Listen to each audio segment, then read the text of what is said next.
Special Operations, Covert Ops, Espionage, The Team House, with your hosts, Jack Murphy and David Park.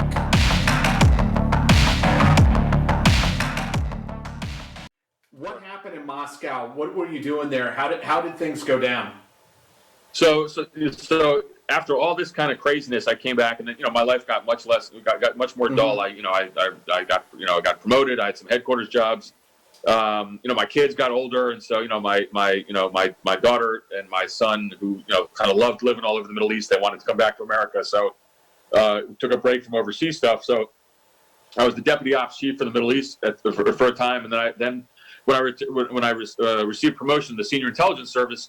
Our DDO at the time, our operations chief for the whole agency, basically was like, look, we need you to do something different. And at the time, this was when, the Russians kind of frankly kicked our ass in terms of the election interference in 2016. And whatever this has nothing to do with whether you think it affected the election, but the Russians were screwing with us. And so what they did is they brought a whole bunch of former CT folks like myself or Middle Eastern folks and put us into positions where we could kind of push back against the Russians.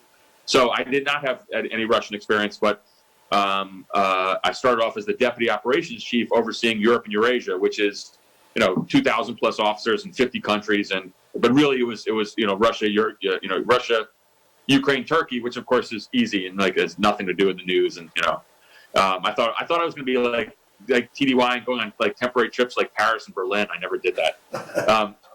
And so our job was to push back against the Russians, and we did so successfully. And as part of that, at one point I made a trip out to Moscow in December 2017. I wanted to see Ambassador Huntsman. He is a legendary ambassador. He was ambassador in Beijing, ambassador in Moscow. Big Republican political guy. He was the governor, I think, in Utah. Ran for president, but a wonderful guy. So I wanted to talk to him about kind of get his views. And I needed frankly an area fam trip. So I spent 10 days in Moscow and St. Petersburg, and obviously there's a whole lot to talk about in this.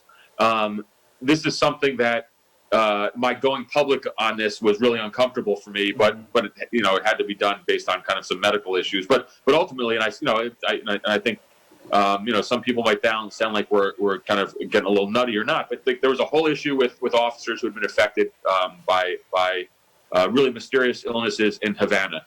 And so I'm in Moscow. It's December, I think, 5th of 2017, at a hotel near the embassy. And, we had, of course, heavy surveillance. The Russians didn't want me there. They were really suspicious. The talks we had with them were awful.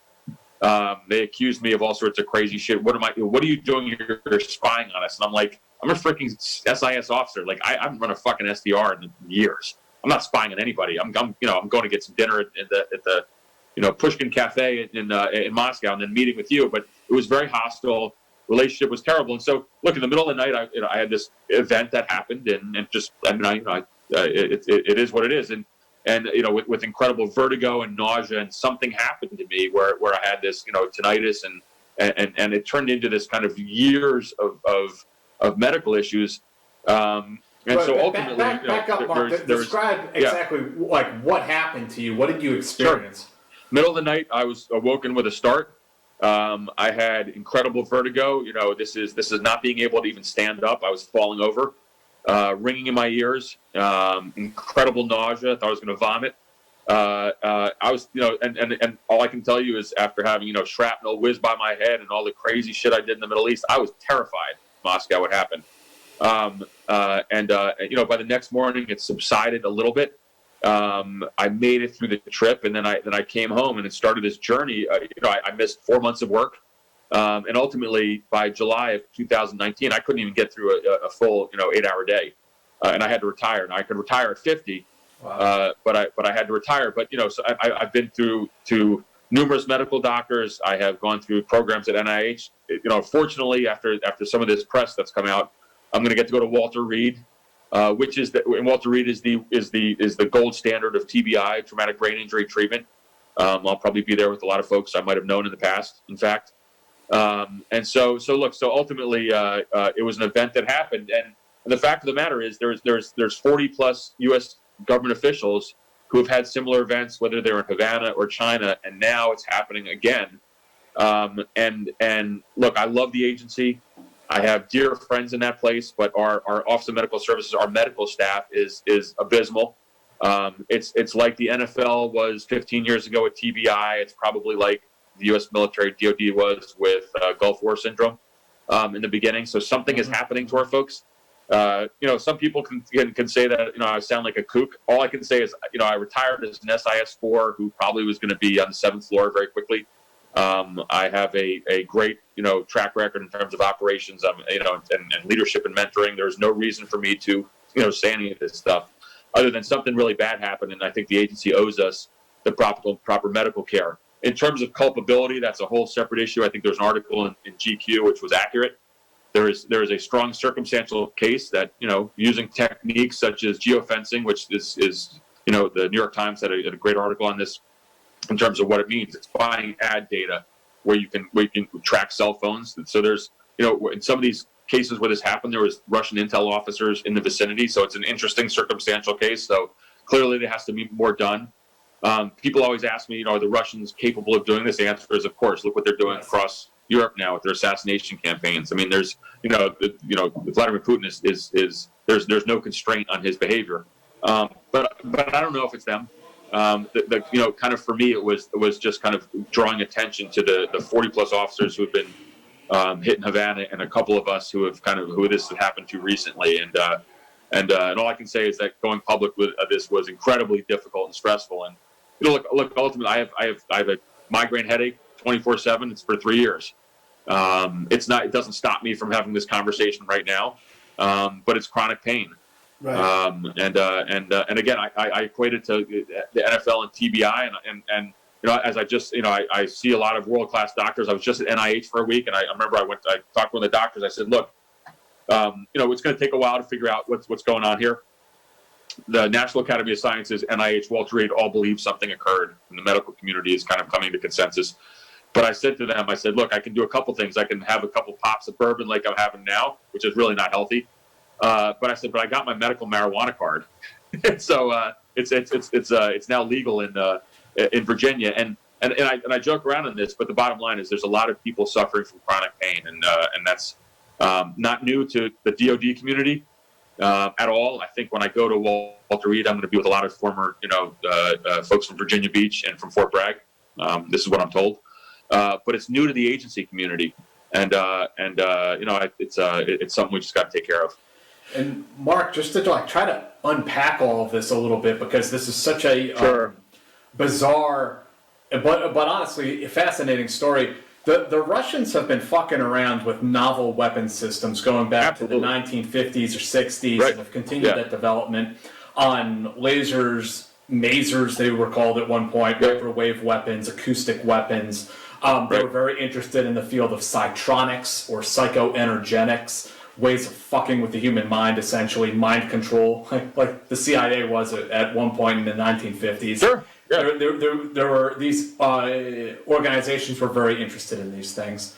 Some people have pointed out that a microwave weapon it's like the size of a tractor trailer. The issue with these weapons have always been that the batteries are huge. We don't know if you got hit with a microwave weapon or some other type of weapon. And no one really knows, as far as my sources have told me and what I read in the press. Right. But maybe if it was just you, we could say, okay, Marc's got some screws loose. Something wrong with this guy. But it's not just you. You have people across the Central Intelligence Agency and the State Department who are reporting similar symptoms. But there is clearly something going on, although we don't know exactly what that something is. Yeah.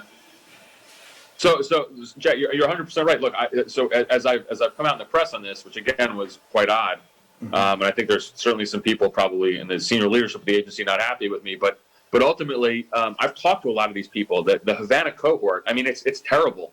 I mean, there's some folks who are seriously way in worse shape than I am. There is, whether they went to the University of Pennsylvania or University of Miami or to NIH or to Walter Reed, there is medical evidence. And then the National Academy of Sciences has a study that is about to come out, which is unfortunately hasn't been released yet. Dr. David Relman, who kind of ran the whole thing, I've talked to him a million times. He's pissed. He's talking about it in public. Something happened. And so, so what is it? Okay, well, there's a couple things. So first of all, we have developed, weapons like this. I don't believe we've used it, but certainly the U.S. military has experimented with these things. It's not unheard of. And again, and number two, if you talk to people, my old friends, I was not a Russia expert, but people I know who served in Moscow in the old days, that spy dust is toxic. I have friends who there's been a rash of serious illnesses that have happened to agency officers who have served in Moscow over the years. And so, this is the agency's Agent Orange, or just like the NFL's TBI. It's something that they have to come to grips with. Now I will say that the senior most levels of our operations directorate completely believe this. The medical staff at CIA doesn't, and that to me is really wrong. I think there's, which is what kind of spurred me to kind of come forward and go public on it. But we have to figure out what happened here, and I think we can. The way I always equated it is, if there was so if I was a CIA officer going out to Bucharest, and I knew that an Al-Qaeda hit team was going to come out and try to kill me, we would put heaven and earth. We would put 40 officers on the street. We'd have counter surveillance. We'd have all sorts. We'd have JSOC coming in. We'd have liaison coming in. We need to have that same kind of focus for what's happening here, and that's what I'd like to see. I think we'll get there. I think there's a lot of people within the operations directorate who believe in this. I know, and again, it's been out in the press. This has been briefed to our director. It's been briefed to the National Security Council. I think, under a new administration, this is not a political statement. I think it'll be taken more seriously. But really, for me, it's just getting the folks the medical attention that is deserved, because something happened. But ultimately, you're right. I mean, the way to also reverse engineer this is we have to find out what it was. Right. And so look, like at one point I thought this has been a 3-year journey for me. I thought it was a SIGINT collection thing just juiced up, and they just freaking fried me. I mean, you all remember we had Scooby vans running over. A Scooby van is a van with SIGINT gear. You run around and you try to find the phones of a bad guy, and then there's a team that goes in and picks them up. I always thought it was something like that. It turns out it might not be. Might be something else. Mark, I was wondering if, based on your experience in the intelligence community and having directly experienced one of these events, whatever it is, sure, if you could speak a little bit to the motivation behind it. Sure. What would be the motivation to attack our officers in Cuba, in Beijing, in Moscow? Why would these attacks be taking place? Well, so to me, this is easy. I mean, that's kind of the easiest part in terms of just my analysis, because what do you want to do as so obviously killing an officer is one thing, but the kind of incapacitating an officer, right, is something that is of so look, and you could do that by sending 10 walk-ins. You send 10 walk-ins to an embassy, and agency case officers have taken up 5,000 man hours or of their time. It's that same thing. So this is doing something that's going to harm somebody. It's going to take them offline from their jobs. That to me is kind of the motivation of this. And with kind of the added component of kind of the non-attribution. I mean, this is a little odd. Right, we can't figure out what's going on. That according to the press, and I got to be very careful on this because I have to honor my secrecy agreement, but if you read the New York Times article and the GQ article, the agency concluded that there, via geofencing techniques, there were Russian intel officers in the vicinity of some of these attacks. Mm-hmm. That is interesting. Very interesting. And this is not Russian intel officers in Moscow. This is attacks that happened in third countries where we saw serious movement and travel. So it's but I wish they would attack the problem like they would have if it was an Al-Qaeda cell that was operating against our officers. And you know what? It's hard talking about this because I don't know if I was on the other end. I think these people are all nuts. I'll say, but I think you're 100% right. It's not just me. Talking to the officers affected in Havana is heartbreaking. They have serious issues that have caused them to retire, whether it's state commerce or the agency. And that's really sad. And so I would hope that it's taken seriously. in the future.